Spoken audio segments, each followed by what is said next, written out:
Kia ora, fi Jamieson-Folland, the lifestyle learner, with what if failure isn't? It's a bit cryptic, isn't it? So what if we feel like those times when it feels like we're actually failing, when we flunk, when it doesn't work out, what if that's not actually a failure? What if that is a really powerful indicator and guiding light of a better way, and a way to improve what we have been doing in the past?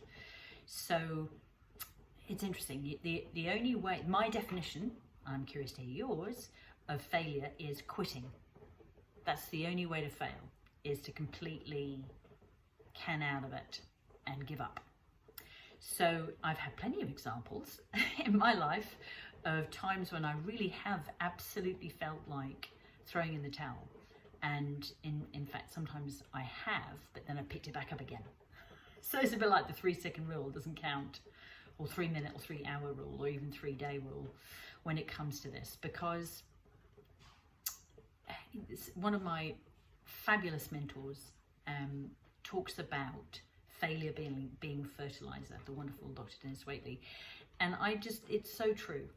And I think keeping things as simple as possible when it comes to this can be the way through for me, rather than focusing on how much of a twist I'm getting my knickers in, and just stepping back, chilling for a moment, and realizing actually maybe all is not lost. And in fact, it's more about me being out of sorts about it, because when I actually look at it, and Chris, my hubby, is so good at this, to actually stop and take away all of the story that I might be making up about something, and realize that actually maybe it's not as bad as I thought, and I can pick up the pieces and learn from it.